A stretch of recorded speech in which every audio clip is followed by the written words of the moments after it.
Amigos del Universal, bienvenidos a este nuevo encuentro informativo en esta oportunidad, martes 20 de agosto del año 2013. Les recuerdo que su participación es muy importante para nosotros. Puede hacerlo a través de nuestras redes sociales y lo hace a través del Twitter, nuestra cuenta principal, @eluniversal. Y para participar en nuestras conversaciones, basta con que utilice la etiqueta numeral EU en vivo. Si lo prefiere, puede contactar con nosotros a través de facebook.com/eluniversal, también una red social disponible para sus comentarios, sugerencias, opiniones, preguntas respecto a los contenidos que se desarrollan aquí en el set de televisión de El Universal. Esta tarde vamos a conversar de inmediato con el diputado a la Asamblea Nacional por el Estado Mérida, además diputado por el Partido Acción Democrática, William Dávila Barrios, a quien le damos la bienvenida y agradecemos que esté nuevamente con nosotros aquí en El Universal. Gracias, Alfredo, por la invitación y un saludo a todos los que nos están escuchando, que nos van a ver seguramente. Nos escuchan, nos ven, nos leen y además nos preguntan a través de... Nos retuitean. Nos retuitean. Diputado, quizá la pregunta que ronda las mentes de muchos venezolanos y quizá como pocas veces aquel acuerdo entre los sectores del oficialismo y de la oposición es ¿dónde está el voto que le hace falta al gobierno nacional para que la Asamblea le apruebe la ley habilitante a Nicolás Maduro que le permita tener poderes especiales para legislar en contra de la corrupción? Sí, ahí hay una gran estrategia, digo yo así, del gobierno de tratar de distorsionar el momento, de desviar la atención. Ahora la discusión es sobre quién es el del diputado de la oposición que pueda contribuir a generar esa mayoría calificada, y el fondo del asunto es que los corruptos están en el gobierno. El gobierno tiene ya 14 años en el poder y en estos 4 o 5 meses se han multiplicado las violaciones a la Constitución. Hay instrumentos legales que el gobierno puede aprovechar y utilizar si quiere luchar a fondo contra la corrupción. Y de verdad yo me he paseado por todas las fracciones, por todos los compañeros de trabajo que estamos allí en la Asamblea. Yo no veo que efectivamente haya alguien que se preste a dar un paso de esta naturaleza. Yo no lo creo. Y si lo ponemos en contrario, ¿existe la posibilidad de que en vez de 98 votos el gobierno se quede con 95, con 93, con 90, con 96? Es decir, algún diputado a estas alturas del partido, viendo lo que hemos visto, padeciendo lo que hemos padecido, además en correlación directa con todo lo que se ha hablado en función del descontento a lo interno de las filas del partido de gobierno, ¿no se atreverá a decir yo no avalaría una habilitante? Ojalá, Alfredo, porque realmente los diputados respondemos más a la conciencia y a nuestro pueblo que a los lineamientos que puedan en un momento dado imponerse, de acuerdo con lo que dice la Constitución. Porque mucha gente del gobierno sabe perfectamente bien que dar un poder concentrado al Poder Ejecutivo para agarrar este argumento de la lucha contra la corrupción va a ir direccionado muchas veces en contra de la misma gente del gobierno. Fíjense ustedes que hay una serie de casos donde el mismo gobierno está llevándolos a un nivel de tribunal. El caso de este que fue gobernador del estado Guárico. Bueno, pero ¿acaso que ese gobernador del estado Guárico estuvo solo? ¿Qué pasó con los diputados del estado Guárico que son del PSUV? ¿Acaso no tenían relaciones con ese gobernador? Bueno, yo le hago un llamado a los diputados del PSUV que son del estado Guárico, que se miren en ese espejo. Usted le está pidiendo a diputados, en el caso de que se les compruebe, diputados corruptos, que no avalen la habilitante para que no le investiguen. No, deben de investigar a todos por igual, porque esa es la posición nuestra. Lo que pasa es que si aplican la ley anticorrupción, la ley de reforma de la Contraloría, que todavía no lo han aprobado, y una serie de disposiciones que tiene el Congreso, que tiene la Asamblea Nacional, que tiene el gobierno, de verdad, si hubieran querido con sinceridad luchar a fondo contra la corrupción, ya lo estarían haciendo. Mi llamado es que la utilización del habilitante puede ser precisamente para desarrollar todo un plan político de persecución. Y ahí van a caer algunos diputados del gobierno o gente del mismo gobierno, porque aquí la historia de este tipo ¿Usted cree, diputado? Puede llegar en un momento dado. Hay gente del gobierno que ha caído en desgracia, ¿no? porque dependiendo de Sí, los pero no factores son de poder diputados interno. y no tienen en sus manos la decisión de elegir a los A rectores mí me del gustaría- del Consejo Nacional Electoral, ni de elegir al contralor o contralora que haga falta elegir. Han pasado 2 años y 2 meses desde que murió Claudio Osvaldo Rusián, Claro. o de elegir a los A eso magistrados del iba, Tribunal pero Supremo. a mí me gustaría, Alfredo, ese día, a ver si no me mandaron algunos suplentes de los principales del gobierno. Porque a veces, si el principal no va, es porque de repente no quiere comprometerse y manda al suplente. En todo caso, lo importante, y tú acabas de mencionar uno, el Contralor el Contralor General de la Nación no ha sido nombrado por culpa del gobierno. Hay 10 magistrados del Tribunal Supremo de la República que igualmente no han sido designados por culpa del gobierno. Tenemos nosotros una serie de casos. Bueno, del gobierno y de la oposición. No, porque la oposición está a la disposición. Sí, pero el que quiere besar busca la boca. Y cuando Claro. los sectores de oposición se han empeñado en el tratamiento de algún tema clave en el país, le han dado y le han dado y le han dado y le han dado y le han dado hasta que ha habido respuesta. Pero cuando los diputados de la oposición, por ejemplo, en el año 2012 se dedicaron exclusivamente a sus campañas internas, porque tomaron las diputaciones como trampolín para la posibilidad de ser candidatos a alcalde o gobernadores, en muy buena medida dejaron a un lado el trabajo parlamentario. Pero Eso lo conversamos usted y yo en varias Pero oportunidades. déjeme decirte una cosa, Fedo. El 19 de julio de este año, la Asamblea Nacional, mejor dicho, la oposición, por boca de Irán Gavidia, solicitamos ese día que se nombrara la comisión establecida de acuerdo con la Constitución y las leyes y el procedimiento establecido para designar la comisión que se iba a encargar de estudiar las credenciales de los magistrados y nombrar el Contralor. Eso fue ya una propuesta nuestra. ¿Qué pasó ese día? Negaron la propuesta nuestra. Es decir, que la voluntad del gobierno no ha existido, de la tiranía de la mayoría, para desarrollar realmente una política de lucha contra la corrupción, nombrar un Contralor y nombrar los magistrados. Y cuando los diputados del gobierno deciden engavetar las propuestas de la oposición, los diputados de la oposición asienten sumisamente y acompañan el engavetamiento, o se mantienen sí en el afán de... Ha habido una protesta y una acción de parte de los diputados que están en la Comisión de Contraloría, de que los casos salgan, denuncias que se han hecho contra gobernadores del gobierno, contra funcionarios del gobierno. Ahí tienes tú la denuncia que se hizo contra el Fondo Chino y Fonden. Eso está allí permanentemente. Cada vez que nosotros tenemos sesión y nosotros pedimos, por ejemplo, una modificación del orden del día, nosotros planteamos ese tipo de cosas, porque hay que ver lo que significan. Bueno, la misma declaración de Giordani. Giordani dijo que se habían malbaratado cerca de 20.000 millones de dólares por la vía de los dólares que asignaban a través de Cadive y del CISME, en ese momento el sistema que existía. Bueno, una Asamblea Nacional o una mayoría que se preste de ser luchadora contra la corrupción ya ha debido haber abierto una investigación sobre estas declaraciones de Giordani y a ver qué pasó aquí en el Banco Central de Venezuela con el caso de Bandes, que a Edemer Betancourt la cambiaron. Es decir, aquí cambian ministros, cambian presidentes de institutos autónomos y no existe una especie de rendición de cuentas, ni un sistema de control ni de auditoría que ejerza la Asamblea Nacional a través de la Comisión de Contraloría o la Comisión o la Contraloría General de la República. Es decir, no hay voluntad política. Todo esto es una estratagema política del gobierno, ahora con el chantaje de que si nosotros no apoyamos la habilitante es porque estamos a favor de la corrupción, y resulta que el que está en el gobierno son esta gente que ya tiene 14 años. Ahora, diputado, en ese sentido, y luego hablaremos del tema del infogobierno, que usted tiene mucha información que dar sobre eso, en ese sentido del chantaje, etcétera, durante el fin de semana y lunes y martes se planteó la posibilidad por boca de Nicolás Maduro de establecer un debate con los sectores de oposición para, bueno, contrastar el tema de las denuncias de corrupción. Dijo Maduro que estaba convencido de que la oposición no aceptaría un debate en cadena nacional para hablar de esos grandes temas que repercuten en el padecimiento del país. Julio Borges en el fin de semana dijo que cuando quisiera, pero hoy Enrique Capriles en su programa de televisión Venezuela Somos Todos, que transmitimos a través de UTV, dejó claro no solamente la disposición de participar en el debate, sino que planteó que fuese en la sede de la Conferencia Episcopal Venezolana y además que fuera Mario Moronta el moderador del mismo.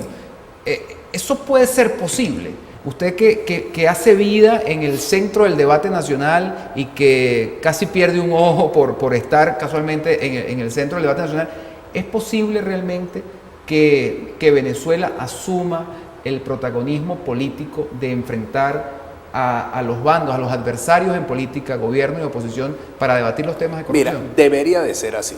Es más, yo como militante que soy de Acción Democrática y que formo parte de su dirección nacional, nosotros no tenemos ningún tipo de precaución para nada en el sentido de aceptar un rebate de esta naturaleza. Nosotros estamos de acuerdo que eso sea así. Lo que pasa, ¿cuál es? Que cada vez que Maduro dice algo, al otro día está cambiando. Yo no sé si todavía sostiene esa posición de ir al debate, ya que toda la oposición le ha salido al frente.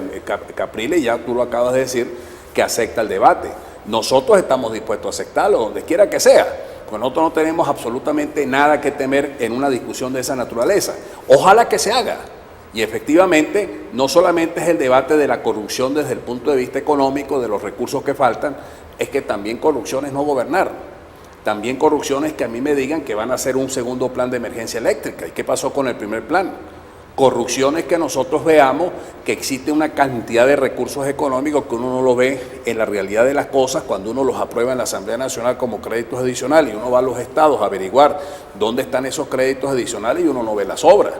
Uno no ve absolutamente las cosas funcionando, por ejemplo, en el sector salud o en el mejoramiento de las carreteras. Entonces vamos al debate concreto, no el debate sobre la corrupción de hace 500 años, no, vamos a hablar del debate de la corrupción de lo que está aconteciendo hoy día en el país, porque además de eso fue el mismo Nicolás Maduro el que planteó, bueno, vamos a, como decimos en mi tierra, bueno, vamos a echarle pichón pues, nosotros no tenemos por qué tenerle temor a un debate de esa naturaleza.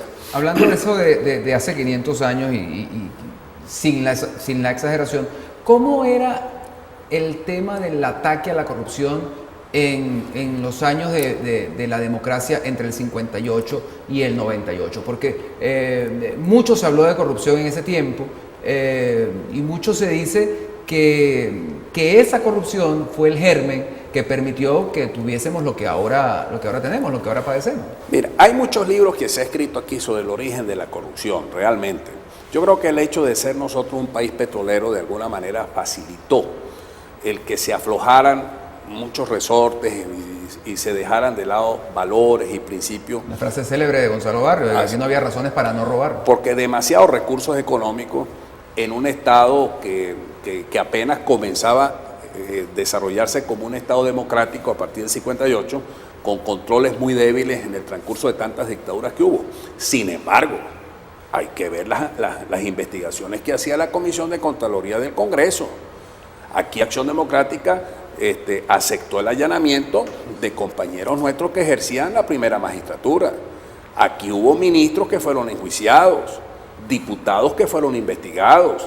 Aquí la corrupción fue combatida realmente y muchas veces, por ejemplo, la Comisión de Contraloría no la tenía el partido de gobierno, la tenía el partido de oposición. Fue combatida, pero tuvimos, por ejemplo, en los sonados casos de, digamos, porque hay un paralelismo de Recadi, solamente el chinito de Recadi. Bueno, salió el chino de Recadi, pero resulta que también hubo gente ahí que los averiguaron. Bueno, en la situación, por ejemplo... La Contralora dice que averiguó la gestión de Diosdado Cabello y no bueno, pero nada. Ven acá, ahí tienes tú una diferencia. Porque en el caso concreto de la época esa de la democracia, mira, había juicios. Tú tenías que ir a los tribunales a aprobar tus cosas. Aquí hubo la intervención de los bancos. ¿Y cuántos banqueros no salieron corriendo? Es decir, aquí hubo una investigación. Pero yo me hago una pregunta, en estos tiempos, en estos 4 meses últimos, ¿cuál es la profundización de la investigación, por ejemplo, con esa declaración que dio Giordani de los 20.000 millones de dólares? Eso es sumamente grave. El caso de Bandes, el caso, por ejemplo, de todos esos programas de emisiones que no tienen ningún tipo de control. Es decir, si bien es cierto que la corrupción tiene sus orígenes y muchas veces lo han explicado sociológicamente por la flexibilización que daban los recursos petroleros y que de repente hubo no una fuerza institucional para combatir la corrupción, sin embargo no debemos dejar de lado que en los 40 años de democracia hubo casos de corrupción que fueron combatidos y que fueron muchos de esas personas a la cárcel.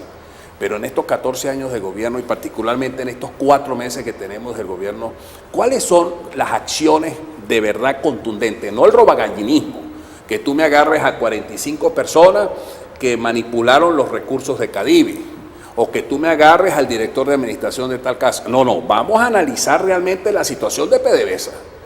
Vamos a analizar ahí desde la presidencia para abajo. Vamos a analizar el caso del fondo chino, porque estamos hablando de 20.000 y de 40.000 millones de dólares.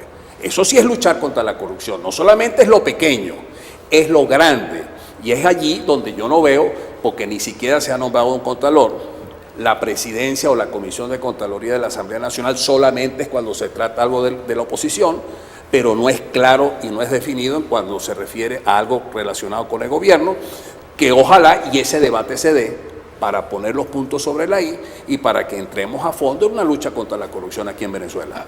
Ahora que hablamos de corrupción, hablemos de un tipo de corrupción que tiene que ver con el silencio y que tiene que ver con el cerco para que los ciudadanos no conozcan qué es lo que está ocurriendo en institutos autónomos, en gobernaciones, en ministerios, etcétera. Y la pregunta se la hago a propósito de el nuevo instrumento legal en el cual usted ha trabajado fuertemente, que tiene que ver con el infogobierno. ¿De qué va esto? ¿Tiene sentido? ¿Vale la pena? ¿Esto no es llover sobre mojado? Mira, Alfredo, yo creo que, fíjate tú, ese es un ejemplo donde sí se puede trabajar de alguna manera coordinadamente todas las fracciones. Yo trabajé allí bastante como oposición, pese a de que la presidencia de la Comisión de Ciencia y Tecnología nos correspondía a nosotros y hubo el abuso de poder, hubo el golpe parlamentario, nos quitaron. No obstante eso, yo participé como miembro de la comisión con el resto de los diputados de la oposición y del gobierno, y salió ese instrumento. Si el gobierno realmente tiene voluntad política y nosotros los venezolanos tenemos el deseo de hacer aplicar las cosas, esta ley puede ser un instrumento legal muy importante en la lucha contra la corrupción. ¿Por qué? Porque se tendría... No es corrupción que no se cumpla en la Asamblea Nacional el espíritu de la proporcionalidad y claro que es corrupción. Los diputados de la Alternativa Democrática no tengan los cargos en las comisiones que les corresponden. Es corrupción, abuso de poder, es el uso de lo que llamo yo la tiranía de la mayoría. Es más, te puedo decir, cuando Nicolás Maduro era el ministro del Poder Popular para Relaciones Exteriores y yo estaba formando parte de la Comisión de Política Exterior y la memoria del año 2012 no llegó, él no la presentó, eso es corrupción. De manera pues de que si vamos a la corrupción como conductas y como comportamiento, bueno, mire, no escupan para arriba porque les cae. En este caso, ¿por qué los sectores de la oposición, y perdone diputado que me desvíe otra vez del tema del infogobierno, pero por qué los sectores de la oposición no se terminan de montar en el tema real de la corrupción? Y pareciera que lo que utilizan es el escudo de decir cómo es posible que el gobierno quiera tomar un tema que de suyo es más bien de los sectores de oposición. Es decir, más bien es como una defensa, pero no comienzan a tomarle el pulso a una cosa que está servida en bandeja de plata y que tiene tantas aristas comprobables en el país. Sí, quizás, mira, pudiera tener razón tú en esta cuestión. A lo mejor nos ha faltado sistematizar la información y ser contundente en muchas cosas. Por ejemplo, cada uno de nosotros en nuestros estados deberíamos levantar la información correspondiente que existe de corrupción en los estados y venir aquí a la Asamblea Nacional con todos esos expedientes y presentarlos allí. Y decirle al país, mire cómo están las cosas aquí. O sea, nosotros debemos ser mucho más contundentes desde el punto de vista político, desde el punto de vista de la acción, porque el gobierno, cuando golpea de la forma como lo está haciendo, para distorsionar la opinión pública, para desviar la atención. Nosotros que no tenemos nada a ocultar porque no somos gobierno, el gobierno son ellos, tenemos muchos casos y tenemos que ir a todas las instancias. Mira, que hay una convención internacional de la ONU contra la corrupción, que en el año 2004 le sugirió una serie de ideas al gobierno nacional, que si tenía realmente sinceridad en la lucha contra la corrupción, le propuso una serie de planes, uno de los cuales era la autonomía del Poder Judicial, que le den recursos a la Contraloría, que ha pedido 800 millones de bolívares, le entregan solamente 200. Es decir, que por ejemplo, estamos hablando de la lucha contra la corrupción y cómo se explica que es el mismo gobierno el que está haciéndole campaña electoral a sus alcaldes y a sus concejales, haciendo peculado de uso, utilizando los recursos del Estado para hacer campaña electoral. Y hablan de la lucha contra la corrupción, de una campaña contra la corrupción, y al mismo tiempo están prestando los servicios públicos del gobierno para promocionar candidatos a concejales y alcaldes. Una contradicción en la práctica. Pero tenemos un plan y vamos a trabajar en ese sentido, Alfredo, en lo que nosotros llamamos un parlamentarismo de acción nuestra, en donde estamos visitando diferentes estados y cada uno de nosotros tiene una tarea específica para sacar a la luz pública todos esos casos de corrupción. ¿Y eso para cuándo? Ya. Diputado, retomemos entonces el tema del infogobierno. El gobierno, en cualquiera de sus eslabones, nacional, regional o municipal, tiene obligaciones para con los ciudadanos, tiene que rendir cuentas. Imagino que por ahí va el tema del infogobierno, valiéndose ahora de las nuevas tecnologías y de la facilidad a la hora de facilitar el acceso de los ciudadanos a esos niveles de información. Esa aplicabilidad de esta ley es a partir de cuándo ¿cómo impactará esta ley o cuál es la idea de que impacte esta ley en relación a los ciudadanos y al compromiso de los institutos autónomos, de los ministerios, de las gobernaciones, de las alcaldías para con esos ciudadanos a los que le tienen que rendir cuentas? Mira, la ley tiene una cuestión muy importante, que es que garantiza el acceso a la información pública, que es un derecho fundamental. Todos los ministerios deberían de colgar sus memorias y cuentas en todos los portales que sean correspondientes a los efectos de que la gente tenga el acceso inmediato a la información. No solamente el público, los periodistas, cualquiera que quiera hacer una investigación. En segundo lugar, el Consejo Nacional Electoral, PDVSA, que maneja software propietario, CNE maneja software propietario, y muchas empresas pagan una cantidad de millones de dólares por licencia y modificaciones de licencia, y ahí hay un guiso y hay un negociado. Bueno, a partir de esta ley tienen un plazo de 12 meses para transformarse o para cambiar su plataforma en lo que denominan el software libre, es decir, un código abierto con estándares abiertos, de manera tal de que yo pueda tener acceso a información que maneja PDVSA, información que maneja el Consejo Nacional Electoral. Claro está que esta ley hay que complementarla con otra, que es una ley complementaria que garantice realmente el acceso y la protección de los datos, porque ninguna de estas cosas existían en el país. No existía realmente un instrumento, una estructura legal progresista que garantice que la gente tenga acceso a la información. Nosotros queremos luchar contra la corrupción. Bueno, el gobierno es el primer interesado en publicar las contrataciones en una alcaldía, una gobernación, un ministerio. Por ejemplo, el fondo chino.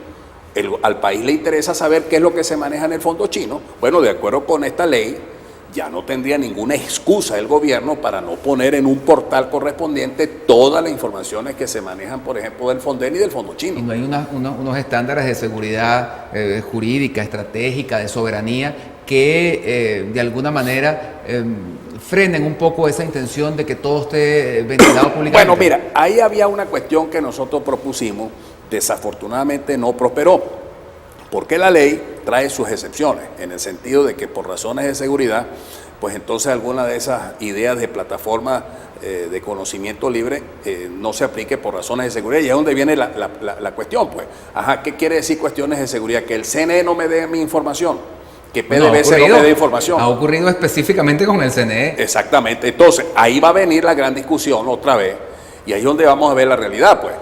Y ahí le hago yo un llamado, por cierto, a toda la comunidad de software libre. Por ejemplo, que hay un caso que es un guiso que aparece en todas partes, que hay una empresa que se llama Albet.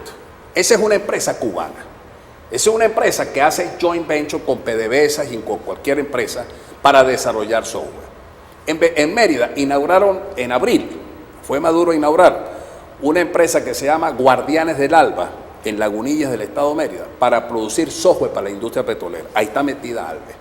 De acuerdo con esta ley, si nosotros queremos garantizar la soberanía y la seguridad nacional, la soberanía nacional, bueno, vamos a darle preferencia a las empresas venezolanas, a las empresas nacionales. ¿Por qué tiene que estar metida esta empresa Albet en todo este entramado de software? En razón de que cuál es el negociado que hay ahí. Yo le hago un llamado a toda la comunidad de software libre, a todos los programadores y a todas las universidades. Vamos a desarrollar toda una política y una campaña para que sean las empresas venezolanas las que sean las que manejen las plataformas de conocimiento libre y no este tipo de empresas que son extranjeras, en el caso de Albet, que es una empresa cubana. Ahí se demuestra una vez más la contradicción de un gobierno que habla de soberanía, que habla de independencia y está entregando este país, en el caso concreto, a los cubanos, a los chinos y a cuanto neoimperialismo ha aparecido en el mundo. Diputado, se nos terminó el tiempo, pero yo no quisiera despedir sin antes preguntarle qué información tiene de lo que ocurrió en Nueva Bolivia, en el estado Mérida, en relación a unos terrenos tomados. Usted tiene toda la información. Sí, es muy importante, Alfredo, porque ahí se pone en evidencia una vez más cómo la Guardia Nacional no está entrenada para tratar asuntos de la población.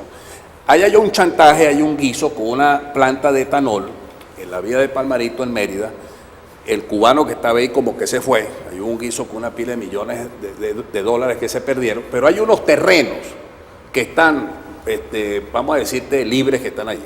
La gente que tiene necesidades de vivienda, pues tomó custodia de esos terrenos hace aproximadamente 3 meses, por órdenes del alcalde, órdenes del gobernador. Aparentemente Maduro, cuando estuvo en el vigía hace poco, dio órdenes de que los desalojaran, y en la madrugada hubo, bueno, toda una agresión fascista de la Guardia y la policía, 35 heridos, entre niños y ancianos.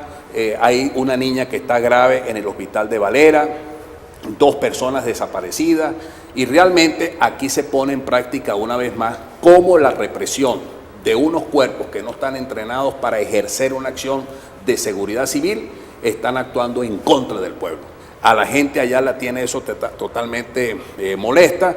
Esa es una población realmente muy trabajadora. Yo soy diputado de Mérida. Lo menos que yo puedo hacer ahorita es repudiar por completo la agresión fascista de un gobierno que ahora está utilizando la Guardia y la policía para agredir a la gente pobre. En este caso concreto, aquí hay un ejemplo, en esta zona de Palmarito, Nueva Bolivia.